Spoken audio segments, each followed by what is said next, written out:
Sabe, a gente vive aqui no planeta Terra, mas como é que a gente realmente enxerga ele? Nesta análise, a gente vai mergulhar nos sistemas incríveis que foram criados para a gente poder olhar o nosso mundo de um jeito completamente diferente, lá de cima.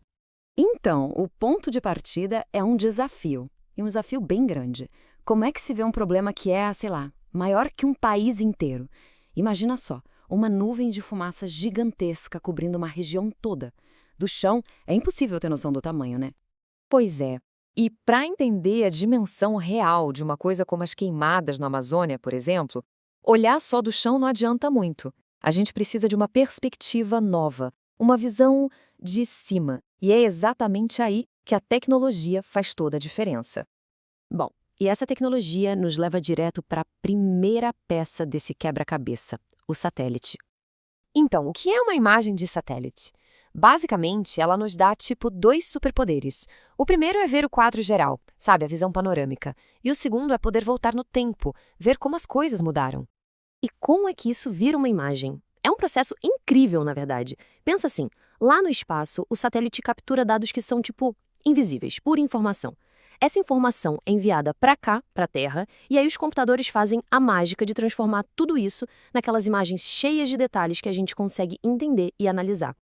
E tem mais, os satélites não enxergam de um jeito só. É como se tivessem dois modos de visão. O primeiro é o passivo, que funciona basicamente como uma câmera fotográfica. Ele só captura a luz que já está lá. Agora, o modo ativo é diferente. Ele emite o próprio sinal, tipo um radar, e aí consegue ver através de nuvens e até no escuro. Bem impressionante, né? E não é só como eles vêm, mas também de onde eles vêm. Existem basicamente dois caminhos no céu. Um é a órbita polar, onde o satélite fica girando de polo a polo, escaneando o planeta inteiro, fatia por fatia. O outro é a órbita geoestacionária, em que o satélite fica parado, sempre no mesmo lugar, acompanhando a rotação da Terra. Isso mostra bem as missões diferentes. Uns mapeiam tudo, outros ficam de vigia numa área específica, tipo para previsão do tempo. Ok, então a gente tem a imagem. Mas e aí? Uma foto por si só é só um monte de pixels. O grande pulo do gato é transformar essa imagem em informação útil. E é aí que a gente entra na próxima etapa. Essa etapa se chama geoprocessamento. Pensa nele como se fosse o cérebro da operação. Ele pega todos aqueles pixels que os olhos do satélite capturaram e começa a dar sentido para tudo aquilo. E as aplicações disso, nossa, são muitas. É o geoprocessamento que permite, por exemplo, monitorar o desmatamento, acompanhar o crescimento de uma cidade como São Paulo, ou até ajudar na agricultura, mostrando para o agricultor onde a planta precisa de mais água. Ele também é fundamental para responder a desastres, medir o derretimento do gelo nos polos, enfim, muda completamente o jeito como a gente gerencia o nosso mundo. Certo, a gente tem os dados, tem a análise, mas para tudo isso fazer sentido, a gente precisa colocar num lugar que todo mundo entenda. A gente precisa de um mapa. Só que aí a gente esbarra num problema bem antigo e bem complicado da cartografia. O problema é esse: como é que se pega uma esfera, o nosso planeta 3D, e se representa isso num papel, numa tela 2D, sem distorcer nada? A resposta curta é: não dá. Simplesmente não dá para fazer isso perfeitamente. Todo o mapa que a gente conhece é, na verdade, uma aproximação, um meio termo. A técnica para fazer isso se chama projeção cartográfica. E o ponto-chave aqui é que toda projeção é uma escolha. Como não dá para preservar tudo ao mesmo tempo, a forma, o tamanho, a distância, quem faz o mapa precisa decidir o que é mais importante distorcer e o que é mais importante preservar.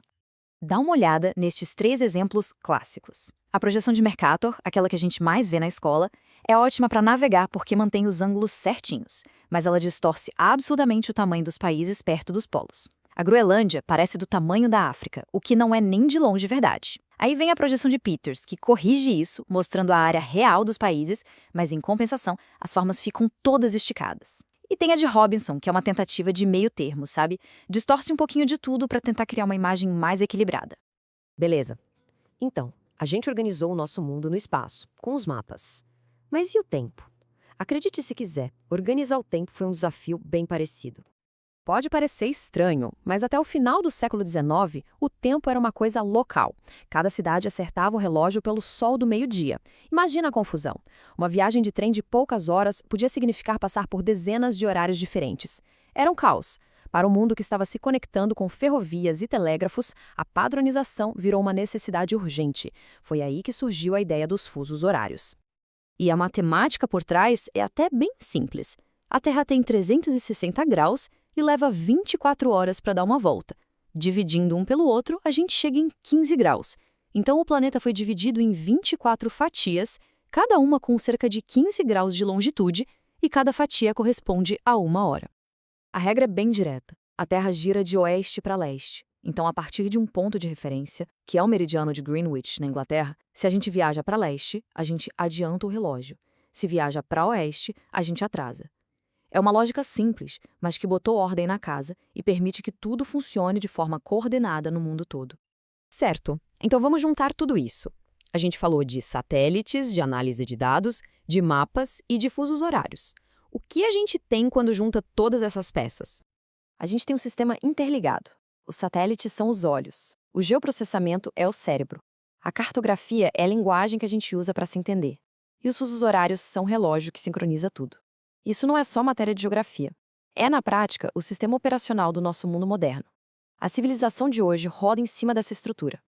E a importância disso está no nosso dia a dia, mesmo que a gente não perceba. É esse sistema que permite rastrear um furacão e evacuar uma cidade a tempo. É ele que ajuda um agricultor a usar a quantidade exata da água na plantação. É com base nele que a gente gerencia a logística global e, principalmente, planeja um futuro mais sustentável. É a nossa ferramenta para lidar com os maiores desafios que temos pela frente.